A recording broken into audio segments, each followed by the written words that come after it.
Olá, camaradas do Nordeste Fantástico! No vídeo de hoje, iremos falar sobre a saga de Quintino Feitosa, um homem de extrema confiança do padrinho Cícero. Quintino Feitosa era natural da Paraíba, talvez pertencente a algum dos velhos troncos que se dispersaram pelo Nordeste, e terminou indo residir no Juazeiro do Norte, Ceará. No início do século XX, quando a pequena cidade encontrava-se em violento estado de ebulição, fervilhando de hordas cangaceiras e jagunças. Oriundo de Teixeira, na Paraíba, Quintino morou algum tempo na região do Pajeú de Flores, em Pernambuco, e depois foi residir no Juazeiro, onde participou ativamente dos combates contra as tropas de Franco Rabelo, na chamada Sedição do Juazeiro, em 1914.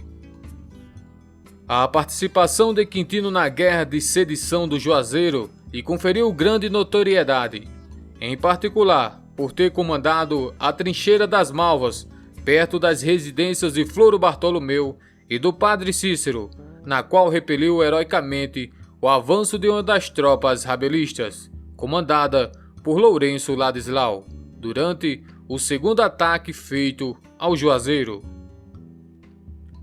Na ocasião, Quintino Feitosa, chefiando apenas 30 homens, defendeu sua trincheira, além de impedir a detonação do canhão trazido pelas tropas inimigas. Tal peça de artilharia era fundamental para o ataque, porém, 2 dias depois de chegar ao Juazeiro, já havia sido apreendida e guardada no quintal do Padre Cícero. Esta sua atuação deu-lhe grande reputação, conforme se depreende das palavras do escritor Aldenor Benevides, arrematando que Quintino Feitosa era, talvez, o homem mais valente que já pisou no solo juazeirense. Mas esta fama veio acompanhada de maus olhares, contaminados pela inveja de 2 cruéis homens, os irmãos Francisco, o Senhorzinho, e José Pinheiro, conforme registrou Amália Xavier. Os 2 irmãos Senhorzinho e Zé Pinheiro tornaram-se inimigos de Quintino, que após a Revolução ficou reconhecido e honrado com o título de um dos mais valentes, se não o mais destemido combatente da época. Os 2 não aceitaram a opinião pública, pois julgavam-se com direito às maiores glórias. Começaram as tricas e rixas, os insultos e as ameaças, até que chegaram as hostilidades. Enxergando as virtudes de Quintino, Floro Bartolomeu resolveu nomeá-lo para o cargo de delegado de Juazeiro do Norte, o que só atiçou mais ainda a sanha dos opositores. Em outras palavras, a sua nomeação foi como que uma pedra atirada em caixa de maribondo. Disseminava-se pelo Juazeiro a história de que Quintino era um homem intrépido e capaz de, sozinho, enfrentar muitos outros, pois desde jovem era, na sua terra natal, acostumado a enfrentar perigos, sendo muito arrojado e impulsivo, possuindo uma natureza ardente, mas só em último recurso utilizava a sua tão propalada bravura. Certa feita, um dos homens do delegado Quintino, o João Batista, matou Nezinho, ligado à família dos Pedros. Depois do crime, o assassino buscou a casa do seu conterrâneo, Quintino, o qual se fez solidário ao amigo, não o levando para o xadrez, pois sabia que ao chegar à delegacia, João Batista seria linchado. Os opositores do homicida, insatisfeitos com a situação, dirigiram-se armados à casa de Quintino, a fim de realizar a referida prisão. Um pouco antes de isso acontecer, aproveitando-se do clamor dos bandidos, os irmãos Pinheiro já haviam se dirigido até as Malvas, para a casa de Quintino, com o suposto propósito de negociar a rendição de João Batista.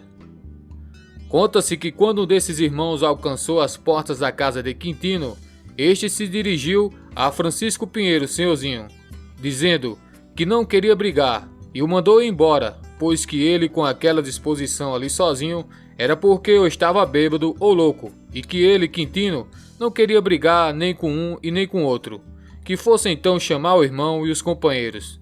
De pronto, Senhorzinho respondeu esta bravata com os seguintes termos: eu nasci foi só. Vindo a disparar o primeiro tiro, defendeu-se Quintino com uma bala certeira que varou o peito do seu agressor, e impassível continuou no mesmo lugar, à espera do irmão do morto. Assim, quando este chegou, Quintino confirmou-lhe ser o autor da morte do senhorzinho, e ainda disse a José Pinheiro que era seu dever como irmão fazer vingança. Tomando conhecimento do ocorrido, o padre Cícero se dirigiu ao lugar da contenda, chegando a tempo de evitar mais mortes, ordenando que todos voltassem para suas casas, ameaçando com um cajado os mais atrevidos que não obedeceram prontamente. No momento, Zé Pinheiro, louco de ódio, chorando desesperadamente, já se encontrava na companhia de alguns homens para fazer vingança. No entanto, tiveram que adiar os seus planos. Como se não bastasse, outro evento veio piorar a situação. No dia 9 de novembro de 1914, Zé Pinheiro foi até o Banco Tesouro da família para retirar certo numerário. Em frente a este banco estava a coletoria estadual, onde se encontravam 3 homens para fazer a segurança do estabelecimento, pois o coletor, por ser cunhado de Quintino, temia alguma represália.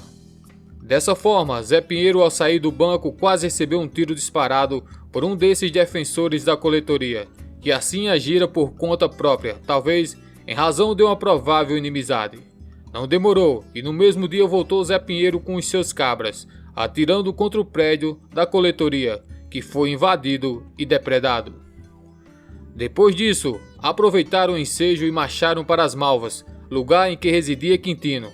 Este, no interior de sua casa, foi atacado por mais de 100 homens armados, recebendo disparos que vinham de 3 direções. Quintino respondeu à ofensiva, sendo auxiliado por apenas 12 homens entrincheirados no seio da sua residência.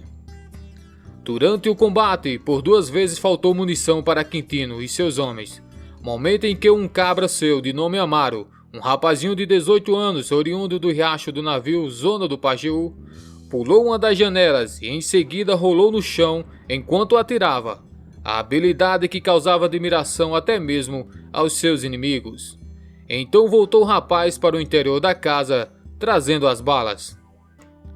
A cabroeira de Quintino, a maioria da região de Flores, no Pajeú, despendia grande esforço por combater e se movimentando constantemente pelo interior da residência. A esposa de Quintino, sentada no chão, municiava as armas dos homens, enquanto sua afilhada, Filomena, a Filó, também atirava contra os sitiantes. Já com quase 24 horas de intenso tiroteio, um primo de Quintino, Pedro Domingos, residente no sítio Caraz, chamou-lhe a atenção para o perigo que se aproximava naqueles últimos instantes. Porém, Quintino estava decidido a morrer brigando, e se fosse preciso de punhal, por isso liberou aqueles que desejassem fugir. Pouco tempo depois, Quintino tombou ferido, sendo arrastado para a despensa por Filó, a qual, munida de um rifle, postegou o empate com muito mais ardor e disposição, como jamais pensava fazer. Assim agonizante, Quintino ordenou que sua mulher e os demais fossem embora.